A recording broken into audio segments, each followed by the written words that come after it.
بسم اللہ الرحمن الرحیم۔ تاریخ اہل بیت کی شہادتوں کے پرسوج واقعات سے بھری پڑی ہے، جس کو بیان کرنا اور سننا کسی کے بس کی بات نہیں ہے۔ اس طرح جنت کے وارث اور نواسۂ رسول حضرت امام حسن کی شہادت کا واقعہ بھی نہایت دلسوز اور درد بھرا ہے۔ ناظرین گرامی، 15 رمضان مبارک 3 ہجری کو شہزادہ حضرت امام حسن سورہ کوثر کی پہلی تفسیر پڑھ کر حضرت علی شیر خدا اور خاتون جنت حضرت فاطمہ کے صحن میں جلوہ افروز ہوئے۔ آپ کی شان اقدس میں بہت سے صحیح حدیث بھی موجود ہیں، جن کو بیان کرنے سے مقصود نہیں۔ حضرت سیدہ فاطمہ سے روایت ہے کہ وہ حضرت حسن اور حضرت حسین کو رسول اللہ صلی اللہ علیہ وسلم کے مرج الوصال کے دوران آپ کی خدمت میں لائیں اور عرض کی، یا رسول اللہ، انہیں اپنی وراثت میں سے کچھ عطا فرمائیں۔ رسول کریم صلی اللہ علیہ وسلم نے فرمایا، حسن میری ہیبت اور سرداری کا وارث ہے اور حسین میری جرات اور سخاوت کا وارث ہے۔ اہل سنت کے مطابق حضرت امام حسن 5ویں خلیفہ، جبکہ اہل تشیع کے مطابق آپ دوسرے امام ہیں۔ ہجرت کے تیسرے سال جب حضور کو پہلے نواسے کی پیدائش کی خبر ملی تو آپ اپنی دختر سیدہ کائنات حضرت فاطمہ کے پاس گئے۔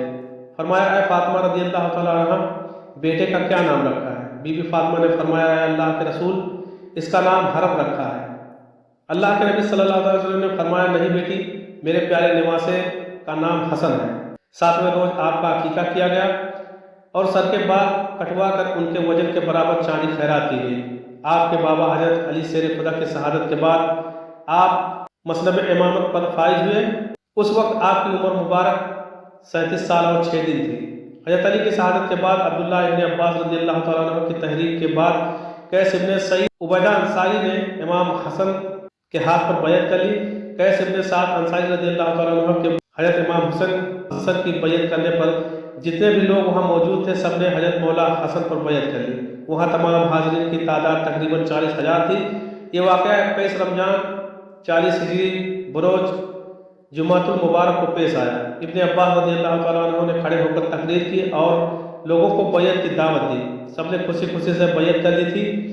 آپ نے آنے والے وقت کا اندازہ لگایا اور وہاں تمام حاضرین سے شرط رکھی کہ اگر میں تمام کو کہا کہ اگر میں جنگ کروں تو تم جنگ کے لیے تیار ہو جانا، اگر میں صلح کر لوں تو تم صلح کر لینا۔ سب نے اس شرط پر لبیک کہا۔ اس کے بعد حضور نبی کریم صلی اللہ علیہ وسلم کی حدیث کی روشنی میں کہ میرا بیٹا حسن تو گروہوں میں صلح کروائے گا اور جنگ و جدال اور خون ریزی کو روکے گا، ایک معاہدے کے متحد خلافت سے دستبردار ہوئے۔ صلح حدیبیہ کی عکاسی کے لیے تخت کو حکومت کو چھوڑ کر آپ جو تاریخی صلح کی، وہ تاریخ اسلام کا ایسا باب ہے جس کی تاریخ میں کوئی مثال نہیں ملتی۔ جگر گوشہ رسول حضرت امام حسن صلح کے بعد مدینہ منورہ میں تشریف لے آئے، لیکن پھر بھی آپ نے حق اور سچ کی تبلیغ جاری رکھی، جس کا نتیجہ یہ ہوا کہ دشمنان اہل بیت آپ کی جان کے دشمن ہو گئے۔ ابن سعد نے عمران ابن عبداللہ بن طلحہ سے روایت کی کہ کسی نے حضرت امام حسن رضی اللہ تعالیٰ عنہ کو خواب میں دیکھا، کہا آپ کے دونوں چشم کے درمیان قل هو اللہ احد کی آیت لکھی ہوئی ہے۔ اہل بیت کو یہ خواب سن کر بہت خوشی ہوئی۔ جب یہ خواب حضرت سعید بن مسیب کے سامنے بیان کیا گیا تو انہوں نے فرمایا، اگر یہ خواب آپ نے واقعی دیکھا ہے جو آپ بیان کر رہے ہیں تو نواسۂ رسول حضرت حسن کی زندگی کے چند دن ہی باقی ہیں۔ یہ تعبیر صحیح ثابت ہوئی۔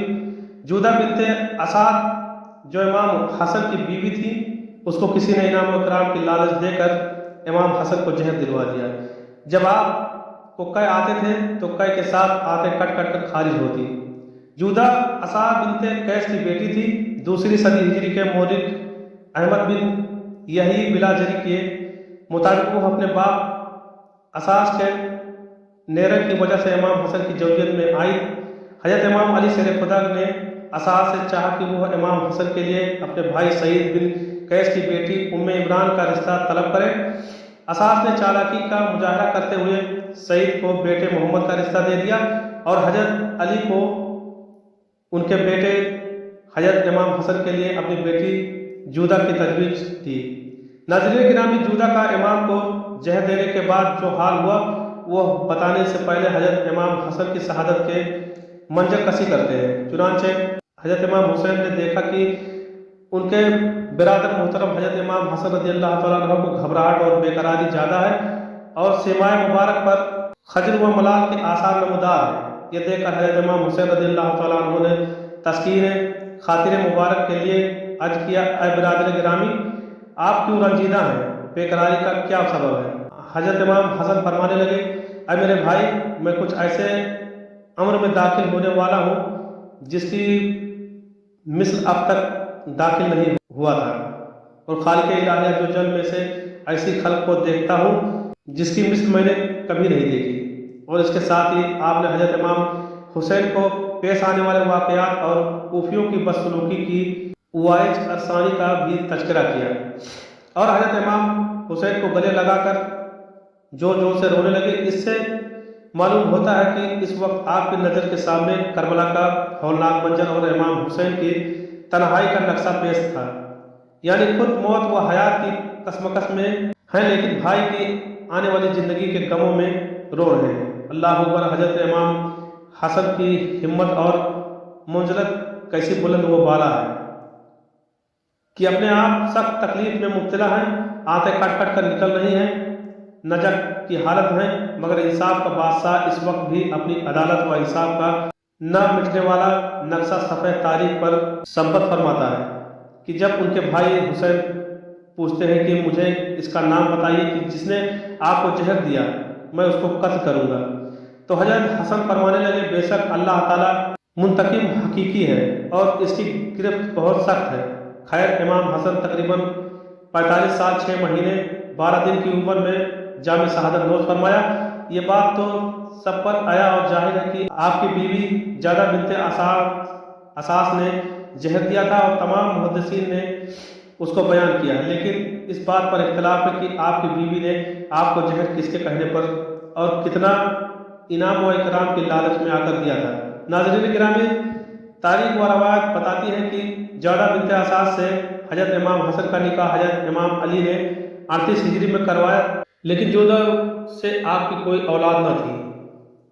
انصاف الاشراف صفحہ 15 پر لکھا ہے کہ حضرت امام حسن کی شہادت کے بعد جودہ نے یعقوب بن طلحہ بن عبداللہ سے شادی کی۔ اس شادی کے نتیجے میں 3 فرزند اسماعیل، اسحاق اور ابو بکر پیدا ہوئے، جس میں سے کوئی بھی جوانی کو نہ پہنچا اور کوڑ کے مرض سے ہلاک ہوئے۔ یعقوب بن طلحہ کا واقعہ ہرا سن 63 ہجری میں مرنے کے بعد جودہ نے عبداللہ بن عباس کے بڑے بیٹے عباس سے شادی کر لی۔ ابن سعد طبقات الکبریٰ صفحہ 241 پر لکھتے ہیں کہ اس شادی سے ایک محمد نامی لڑکا اور قریبہ نام کی لڑکی پیدا ہوئی۔ لوگ ان دونوں بچوں کو بڑی مصمت الاجواج یعنی شوہر کو زہر دینے والی کہہ کر پکارتے تھے، لیکن بدقسمتی یہ کہ یہ دونوں بھی کوڑ کے مرض سے مر گئے اور جودہ کی نسل ہی ختم ہو گئی۔